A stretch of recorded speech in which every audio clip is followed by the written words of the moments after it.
राधे राधे। मेरे प्यारे भाइयों बहनों माताओं व बंधुओं, संस्कार की बातें चैनल में आपका स्वागत है। बंधुओं, आज मैं आपको सुना रही हूँ माघ मास महात्म की कथा का 10वां अध्याय। बंधुओं, माघ मास में रोजाना माघ मास महात्म की कथा अवश्य सुने और थोड़ा थोड़ा तिलों का दान रोजाना करें। ऐसा करने से आपको अत्यधिक पुण्य की प्राप्ति होगी। आपके सभी पाप समाप्त हो जाएंगे और आपके पुण्य कर्म संचित होते चले जाएंगे। बंधुओं, पूर्ण विश्वास सच्ची निष्ठा के साथ माघ मास महात्म की कथा सुने। बंधुओं, यदि आपने YouTube चैनल संस्कार की बातें अब तक सब्सक्राइब नहीं किया तो जरूर करें और बेल आइकन दबाना ना भूलें।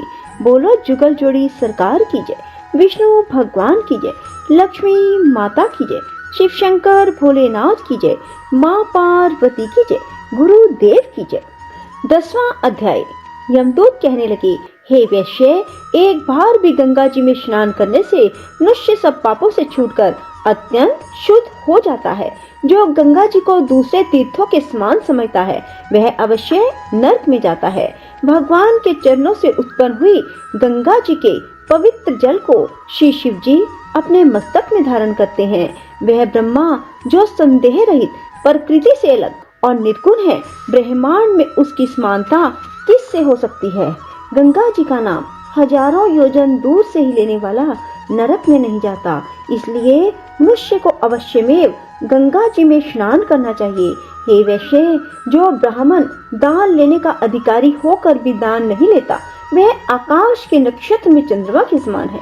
जो कीचड़ से गौ को निकालता है, जो रोगी की रक्षा करता है या गौशाला में जो मरते हैं वे आकाश में तारागण होते हैं। प्राणायाम करने वाले मनुष्य सदैव उत्तम गति को प्राप्त होते हैं। प्रातः समय स्नान के बाद जो 16 प्राणायाम करते हैं वह घोर पापों से बच जाते हैं। जो पराई स्त्री को माता के समान मानते हैं वह यम की यातना को नहीं भोगते। जो मन से भी कभी पर स्त्री का चिंतन नहीं करता वह दोनों लोगों को अपने अधीन करता है। जो पराये धन को मिट्टी के समान समझता है वह स्वर्ग में जाता है। जिसने क्रोध को जीत लिया मानो उसने स्वर्ग को जीत लिया। जो माता पिता की सेवा देवता तुल्य करता है वह यमद्वार नहीं देखता। जो गुरु की सेवा करता है वह ब्रह्मलोक को प्राप्त होते हैं। शील की रक्षा करने वाली स्त्री धन्य है। शील भंग करने वाली यमलोक जाती है। जो वेदों और शास्त्रों को पढ़ते हैं या पुराण और संहिता पढ़ते और सुनते हैं, जो स्मृति का व्याख्यान और धर्म शास्त्र समझते हैं या जो वेदांत में लीन रहते हैं वह पाप रहित होकर ब्रह्मलोक को प्राप्त होते हैं। जो अज्ञानियों को वेद शास्त्र का ज्ञान देते हैं वे देवताओं से भी पूजित होते हैं। यमदूत ने कहा, हे वैश्य, श्रेष्ठ यमराज ने हमको वही आज्ञा दे रखी है कि तुम किसी वैष्णव को मेरे पास मत लाओ। हे वैश्य, पापी लोगों को इस संसार रूपी नरक को पार करने के लिए भगवान की भक्ति के सिवाय दूसरा कोई उपाय नहीं। भगवान की भक्ति ना करने वाले मनुष्य को चंडाल के समान समझना चाहिए।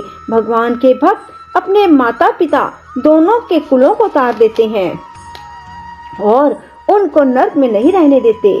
जो मनुष्य वैष्णव का भोजन करते हैं वे भी भगवान की कृपा से श्रेष्ठ गति को प्राप्त होते हैं। बुद्धिमान को सदैव वैष्णव का अन्न खाना चाहिए। इससे बुद्धि पवित्र होकर मनुष्य पाप नहीं करता। गोविंदाय नमः इस मंत्र का जाप करता हुआ जो मनुष्य मृत्यु को प्राप्त होता है वह परम धाम को प्राप्त होता है, इसमें संदेह नहीं है। जो ओम नमो भगवते वासुदेवाय इस 12 अक्षर मंत्र का जाप करते हैं उसके ब्रह्म इत्यादि बड़े बड़े पाप नाश हो जाते हैं।